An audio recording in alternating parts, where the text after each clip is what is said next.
Hello and welcome to day 13 of my Cedar vlog, and once again something a little bit different today because it is here rather a special day in Thailand. It is the 13th of April, which is Songkran, which is Thai New Year. So happy birthday to happy birthday, happy New Year to one and all. Somebody be make up to everybody, all of my Thai viewers. I know there aren't really that many. There are one or two though. Yeah, I thought what I'd do today is just something a little bit different because I do not intend to be on here for very long. Going to get off to be with the family. But for those who are not familiar with Songkran, it is something that you need to witness. If not in person, then just at least see some footage of the sorts of things that go on in Thai New Year, because it is something that's really quite spectacular. So what I've done is I've got a few different videos, in fact 3 different videos that I'm not going to turn this into a video-a-thon, but just really show you a couple of little snippets, because there's, for me, 3 different sides of Songkran. There is kind of the formal festival of Songkran and what happens in the Songkran festival. Then there's also kind of the side that I think a lot of tourists see, and then there's also the other side of things that go on that maybe don't happen in the main sort of tourist spots, but it really is quite spectacular. So let me just first of all give you a little introduction by sharing this video from the Tourist Authority of Thailand of what their view of Songkran is and what the actual sort of original meaning of it is. Hey Dale, great to see you. Something very different for my channel today. So this is what Songkran actually is all about.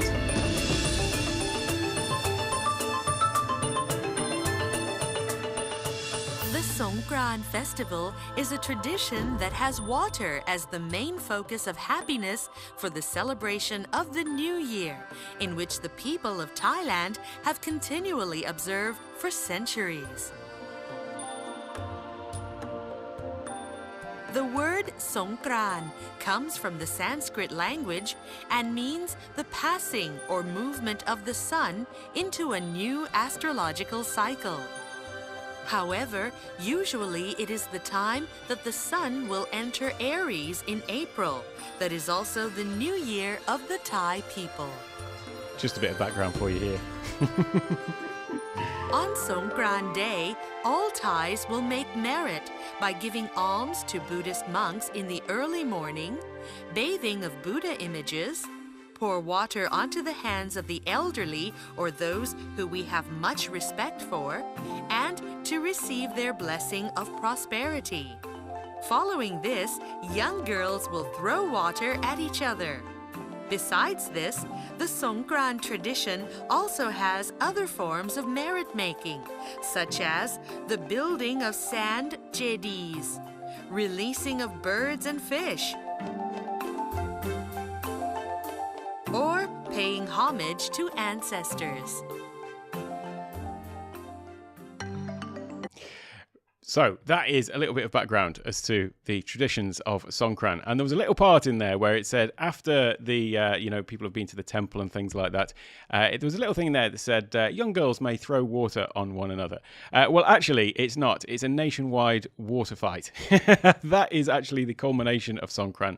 So there is all of this sort of deep-rooted sort of tradition to it and everything like that. And it's one of the things I love about Thailand is the deep sense of sort of community and the way people come together. So in Songkran, people may be working all over the country, but they'll all come back to their families, to their villages to spend time with family. But yeah, the bit about throwing water, let me show you what that looks like in reality in Bangkok, for example, in the capital city.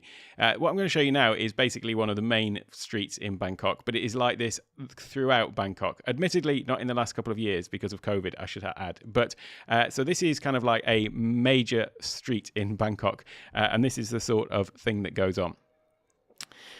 So everybody here is armed with a large water gun, super soaker, whatever you want to call them. And let me just do this a second, 1 second. So Basically here it's like one massive street water fight, and so it's a big thing for tourists. But the thing that always makes me laugh is there are some tourists who come during this period. They've booked their holiday in Thailand, and they actually have no idea that this festival is going on. And by the way, it's a 4-day festival, so it'll be sort of 13th, 14th, 15th, and then usually it'll run on into the 16th and maybe further as well. So I always sort of laugh at the potential of somebody coming to Thailand, stepping out of their hotel and then wondering what on earth is going on. Hopefully they've been informed and done a little bit of research, but it is just like a massive street water fight.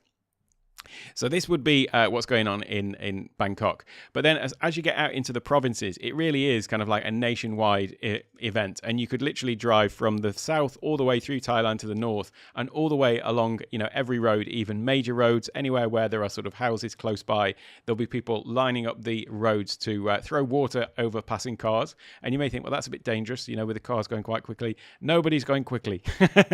This is what it looks like in the provinces. And once again, this is a major sort of street running through a town, and this is the sort of thing that you might see. And like, it's just basically cars packed with people, pickup trucks, people riding in the back of pickup trucks, having little water fights between each other. Everybody is out in front of their houses. Whoops a daisy! I'm on the. Just realised I'm on the wrong wrong thing. There we go. This is what it looks like in the provinces. Yeah, it would help if I was sharing my screen, wouldn't it? With everyone in the back of their pickup trucks. And the streets basically just sort of lined with people, all throwing water on one another.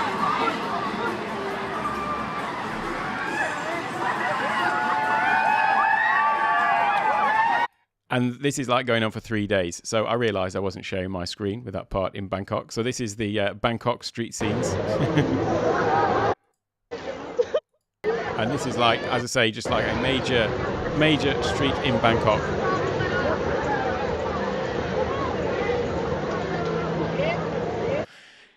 So that's all really. I just wanted to share that because if you've never seen Songkran, just do a search for Songkran and you can see some of the craziness that goes on in terms of this sort of nationwide water fight event. One of the things that always strikes me about this is, for me, I don't think that this sort of thing could happen in many other countries. I certainly think that if this was to be happening in town centres across the UK, speaking from experience, I think there would probably be a certain level of disruption and people who, sort of negativity around it and people spoiling the fun. Let me just put it that way. Whereas one thing that strikes me about Songkran in Thailand is just the fact that it is such a really peaceful event, and there's no issues with it. It just goes on for days, but it's a real sort of breath of fresh air in that respect. And as I say, just one of the things that I just love about Thailand is the whole sort of the culture behind it, but also the sort of community and peaceful, loving nature of the majority of people here, which I think is sadly lacking in a lot of other countries around the world. With that said, with that little brief introduction to Songkran, hey Dale, I'll just say again, great to see you popping in, and great to see you too, Dina, as well. But that is all from me. I am going to go and spend some time with the family, but great to share this little bit of Thai culture with you, and I will see you all in another video. Those watching on the replay, another video coming up over on the right-hand side. See you all soon.